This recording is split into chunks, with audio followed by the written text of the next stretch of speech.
Hi, today's book is The Great White Man-Eating Shark by Margaret Mahy, illustrated by Jonathan Allen and published by Penguin Books. It's kind of a funny story. My daughter liked it when she was little. I hope you do too. Have you ever seen a real shark in the water? I've just seen little tiny ones. There was once a boy called Norvin who was a good actor, but rather plain. In fact, he looked very like a shark. He had small, sharkish eyes, a pointed, sharkish head, and sharp, sharkish teeth. Unfortunately, there are not many plays written with good parts for sharks, so Norvin took up swimming instead. He soon became a good swimmer and learned to shoot through the water like a silver arrow. Norvin lived near a wonderful beach called Caramel Cove, but he had to share it with lots of other swimmers. When Norvin tried shooting through the water like a silver arrow, the other swimmers got in his way. This made him cross and resentful.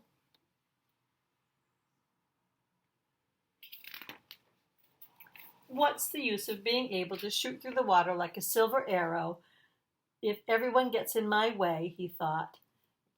So he came up with a wicked plan. Out of plastic, he made himself the dorsal fin of a great white man-eating shark.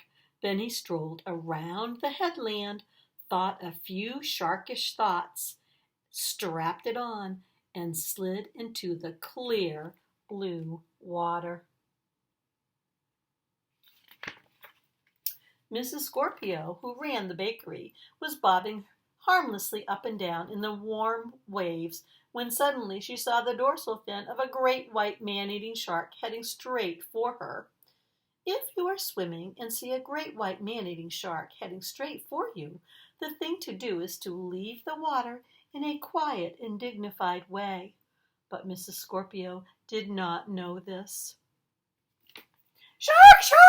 she yelled and flung herself onto the sand, screaming and kicking with terror. What a panic there was up and down Caramel Cove. People grabbed up their children, their dogs, and inflatable canoes. Within moments, the sand was crowded with dripping bodies, and the sea was completely empty. Everyone stared despairingly at the cruising dorsal fin. Many people thought they could just make out the shape of a great white man-eating shark cutting through the water beneath it. Norvin wore the expression a great white man-eating shark always wears when it is hungry, and his acting was so good that even when he came up to breathe, people were convinced he was actually looking for prey. It was a very hot day, but nobody dared go swimming again. Norvin had the whole of Caramel Cove to himself. He spent all afternoon shooting backwards and forwards like a silver arrow. Everyone else watched enviously, sighing and rubbing suntan lotion onto one another.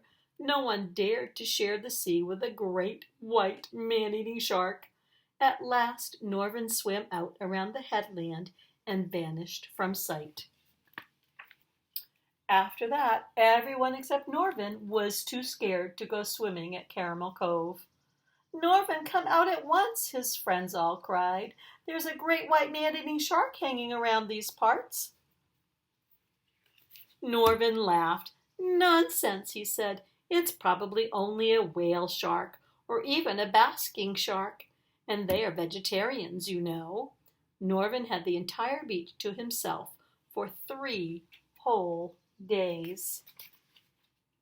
However, soon a few brave people, tired of seeing Norvin shooting to and fro like a silver arrow, started swimming again. Others joined them, and soon everyone was splashing around happily once more, enjoying the swimming and the summer.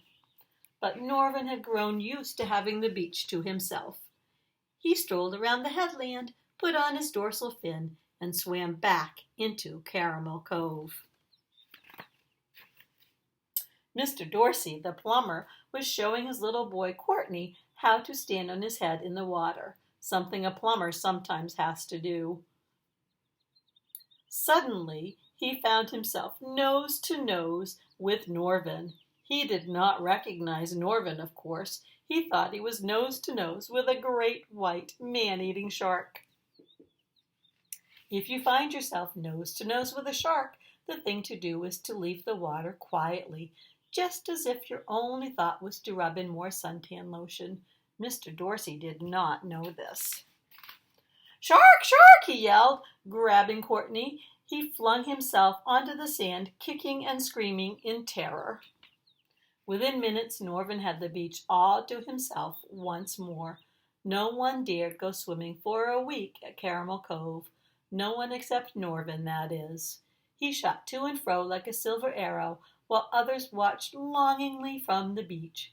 Soon they could stand it no longer. A few brave people decided to take a risk, and Caramel Cove was once more splashing and bubbling with happy swimmers. Norvin, however, was becoming greedy. He wanted Caramel Cove all to himself, all the time. So he strolled around the headland and put on his dorsal fin once more. Then he swam back to Caramel Cove, laughing to himself as he thought of all the terror he would cause. But suddenly he felt he was not alone. Someone was swimming beside him. Who could it be? He looked out of the corner of his eye. There, nuzzling up to him, was a great white man-eating shark, a female. Norvin was such a good actor that she did not realize he was merely pretending to be a shark. She gave him a very loving glance. "You are the shark of my dreams," she said. "Marry me at once, or I shall lose my temper and bite you." He shot like a silver arrow, dorsal fin and all, toward the beach and flung himself onto the sand, where he lay, kicking and screaming with terror. Everyone could see at a glance just what Norvin had been up to. The people of Caramel Cove put up a shark net across the mouth of the bay, but for the rest of the summer, Norvin sat on the beach, watching other swimmers shoot backwards and forwards like silver arrows.